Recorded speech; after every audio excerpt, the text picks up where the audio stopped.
Assalamualaikum teman-teman semua. Perkenalkan, nama aku Novitra Ramadhani. Aku berasal dari Sumatera Barat. NPM-ku 2271020050.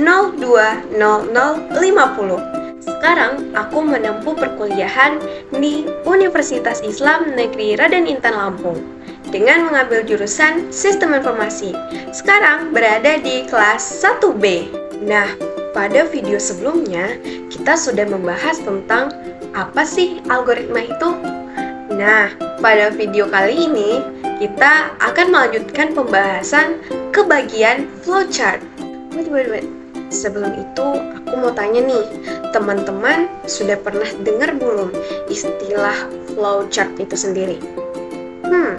Terdengar asing, tapi untuk beberapa orang yang menyukai pemrograman atau yang sudah belajar dalam pemrograman, flowchart sudah tidak asing lagi. Nah, mari kita masuk ke pengertiannya.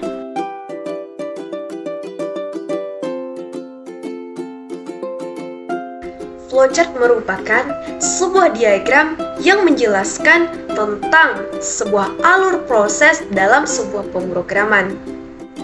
Dalam membangun sebuah program, flowchart sangat berperan penting loh dalam menerjemahkan berjalannya suatu program tersebut agar lebih mudah dipahami. Flowchart atau bagan alur merupakan diagram yang menampilkan langkah-langkah dan keputusan untuk melakukan sebuah proses dalam suatu program.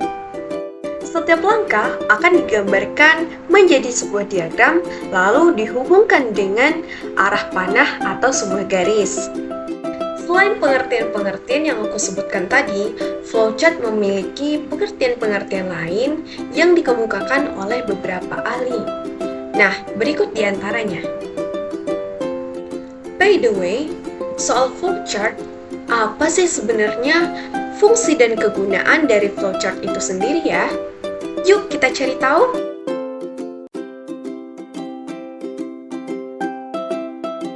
Secara umum nih, flowchart sendiri berfungsi untuk memberikan gambaran sebuah alur pengerjaan atau proses yang digambarkan melalui bagan-bagan dan simbol-simbol agar informasi yang disajikan dapat lebih mudah dipahami. Flowchart juga memiliki tujuan tertentu. Yang pertama, menggambarkan sebuah tahapan program menjadi lebih terurai rapi dan mudah dipahami dengan simbol-simbol yang standar. Yang kedua, untuk membantu kita menentukan nih, apakah langkah yang kita lakukan itu logis atau tidak. Nah, akibatnya kita bisa menemukan error dalam program kita tersebut. Yang ketiga, dijadikan sebagai dokumentasi. Hal ini mempermudah kita untuk menjelaskan kepada orang lain bagaimana kita menyelesaikan suatu permasalahan atau suatu program.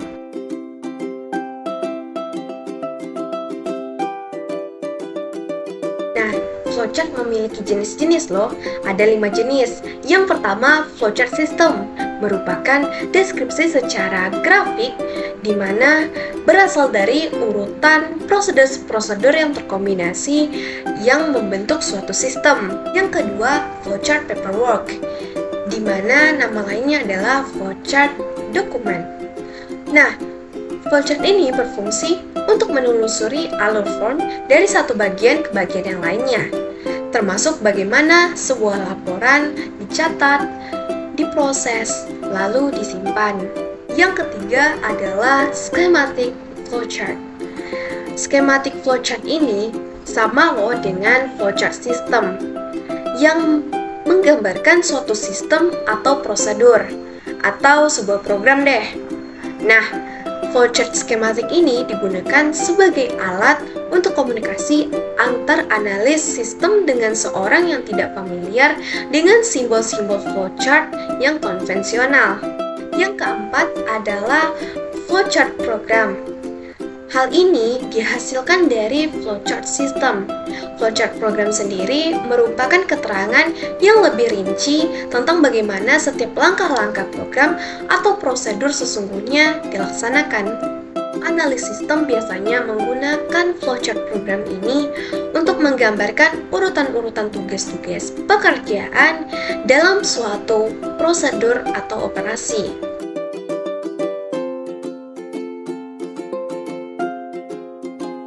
masuk nih kita kepada materi simbol-simbol flowchart. Nah, simbol-simbol flowchart ini terbagi menjadi 3 bagian. Pertama, flow direction symbol.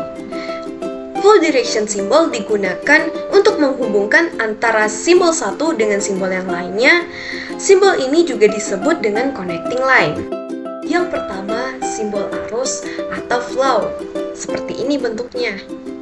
Nah, simbol ini menyatakan jalannya arus suatu proses. Yang kedua adalah communication link, atau biasanya digunakan untuk menyatakan transmisi data dari satu lokasi ke lokasi yang lainnya. Yang ketiga adalah simbol konektor, di mana menyatakan sambungan dari proses satu ke proses lainnya dalam halaman yang sama. Yang kedua adalah simbol offline konektor.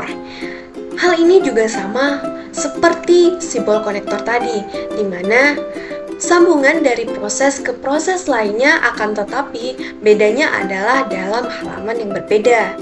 Masuk nih kita ke jenis yang kedua, yakni processing symbols, di mana simbol ini yang menunjukkan jenis operasi pengolahan dalam suatu proses atau prosedur.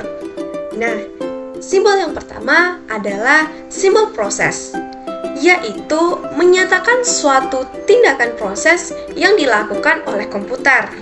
Kedua, simbol manual, menyatakan suatu tindakan proses yang tidak dilakukan oleh komputer.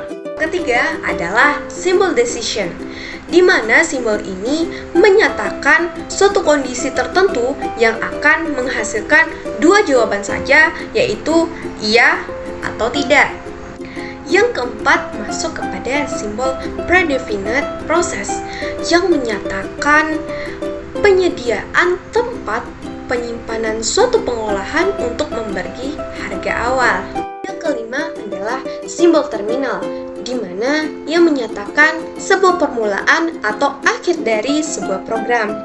Yang keenam adalah simbol keying operation, yang menyatakan segala jenis operasi yang diproses dengan menggunakan suatu mesin yang mempunyai keyboard. Yang ketujuh adalah simbol offline storage, yang dimana menunjukkan bahwa data dalam simbol ini akan disimpan ke suatu media tertentu. Yang terakhir adalah simbol manual input. Nah, hal ini memasukkan data secara manual dengan menggunakan online keyboard. Nah, jenis yang ketiga dan yang terakhir adalah input-output symbols, di mana simbol ini menunjukkan jenis peralatan yang digunakan sebagai media input atau output. Nah, simbol yang pertama adalah input atau output, yang bentuknya seperti ini. Nah, simbol yang menyatakan proses input dan output tanpa tergantung dengan jenis peralatannya. Yang kedua adalah simbol dokumen, di mana simbol ini menyatakan input berasal dari dokumen dalam bentuk kertas atau output dicetak di kertas. Terakhir, yang ketiga adalah simbol disk and online storage. Nah, di mana simbol ini menyatakan input berasal dari disk atau output disimpan ke disk.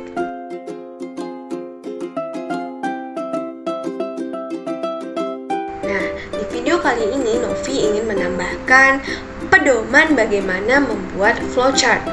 Bila seorang analis dan programmer akan membuat flowchart, ada beberapa petunjuk yang harus diperhatikan. Di antaranya adalah yang pertama, flowchart digambarkan dari halaman atas ke bawah dan dari kiri ke kanan. Yang kedua, aktivitas yang digambarkan harus didefinisikan secara hati-hati loh, dan definisi ini harus dapat dimengerti oleh pembacanya. Yang ketiga, kapan aktivitas ini dimulai dan kapan berhentinya harus ditentukan secara jelas loh. Yang keempat, setiap langkah dari aktivitas harus diuraikan dengan menggunakan deskripsi kata kerja, misalkan menghitung, pajak penjualan. Yang kelima adalah setiap langkah dari aktivitas harus berada pada urutan yang benar. Yang keenam, cukup lingkup dan cakupannya dari aktivitas yang sedang digambarkan. Harus ditelusuri dengan hati-hati nih, percabangan-percabangan yang memotong aktivitas yang sedang digambarkan tidak perlu digambarkan pada flowchart yang sama. Terakhir adalah yang ketujuh, merupakan gunakan simbol-simbol flowchart yang standar seperti yang sudah aku sebutkan tadi. Nah, itu adalah simbol-simbol standarnya. Oke teman-teman, sampai di sini dulu ya video kali ini. Cukup lelah bukan? Ya, saya lelah membuatnya dari pagi sampai sore. Tetapi tidak apa-apa, demi nilai yang bagus, demi pemahaman yang benar. Nah, teman-teman, semoga apa yang Novi sampaikan bisa sampai ya kepada teman-teman dan mudah dipahami. Jika tidak, Novi mohon maaf, mungkin bisa dicari referensi lain. Nah, sampai di sini dulu ya. Jangan lupa like, comment, share, and subscribe ya channel aku. Semoga bermanfaat bagi kalian semua. Assalamualaikum warahmatullahi wabarakatuh. Bye-bye. See you next time.